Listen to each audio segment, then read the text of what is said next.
Party, and the only way to win the White House, in my view, is to become a nominee of either the Republican or the Democrat Party.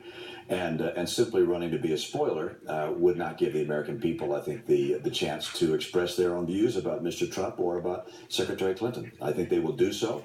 I myself will not be voting for either one of them. I just can't bring myself to vote for Hillary Clinton. I don't think the policies that she promotes are right for the country. And Mr. Trump, I think, is too great a departure from the values of our country for me to sign up as a voter for him either. So I'll be writing in someone else's name. It'll be probably another Republican. But isn't that sort of, I mean, you're going to write in some other name that has no chance, but isn't that copping out right now of your responsibility? Well, my responsibility was to express to the American people what I believed was right about the potential nominee of our party. And I did so very plainly and clearly.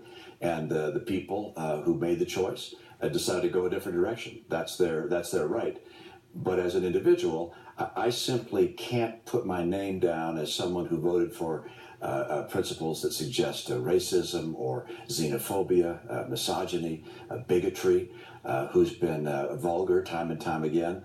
And the most recent attack on Judge Curiel, a racist approach, is one which I think says to me, I can't be part of that. I will not sign up for that. I don't want to be associated with that in any way, shape, or form. So what do you say to people like your vice presidential running mate, Paul Ryan, who is very critical of Donald Trump, does not like any of the words he said about Judge Curiel, called it a textbook definition for a racist comment, but he still says he's going to support Donald Trump?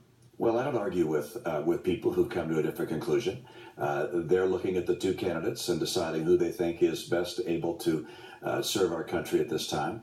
And I'm sure there's some things they'd like to change. And in whoever they're going to support, every candidate has a problem or two, or maybe more than that.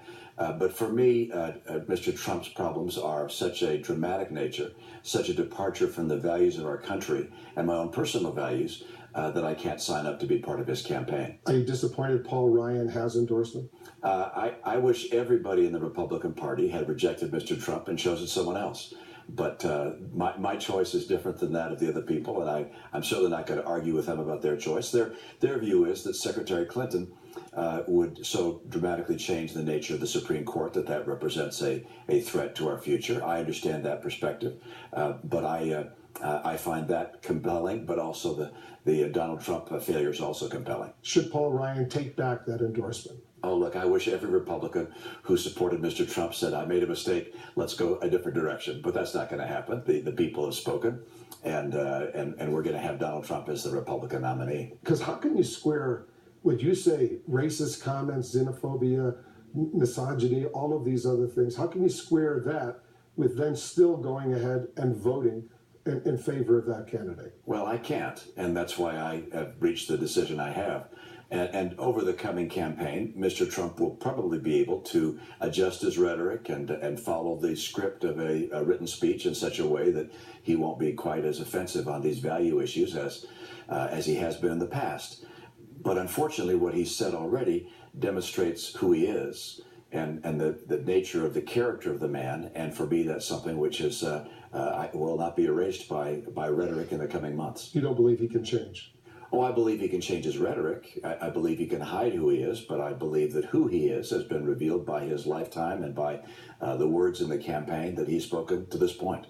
Because he did tone down his rhetoric in that speech the other day, read it from the teleprompter. Reince Priebus, the chairman of the Republican National Committee, was here this weekend with you. He called it a great victory speech and the right approach. Trump says it's time to move on right now. Is that okay with you if he moves on? And you forget about all the other stuff. I don't think you think it's a time to move on.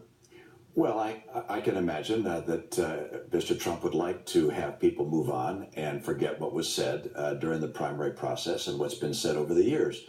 But we actually take the measure of an individual over their entire career and during the primary as well. And on that basis, we get a sense of the person's character, integrity, honesty, their values with regards to race and religion and gender. And Mr. Trump has made that pretty clear through the campaign to this point. I'm absolutely convinced that Reince Priebus is right when he says that Mr. Trump will be able to read from the text and present a different image going forward. But that is not something which is consistent with who he is, as demonstrated by his past. So you don't think he should go to pass if he stops talking about Judge Curio? Well, everyone else could make their assessment, but he indicated what he believes in his heart about Mexicans and about race by the comments he made about Judge Curiel, and he may try and distance himself from that today, but we know what he believes based on what he said. And by the way, he didn't just say it once. It wasn't a slip of the tongue which he went back and apologized for. First of all, he's repeated it time and time again, and secondly, he's never apologized for it. So he obviously sticks by what he believes. What would he have to do to win your support? Well, I don't think there's anything I'm looking for from Mr. Trump to give him my support.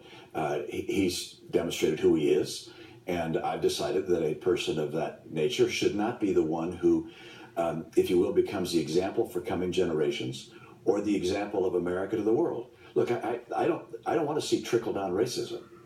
I don't want to see a president of the United States saying things which change the character of the generations of Americans that are following. Presidents have an impact on the nature of our nation.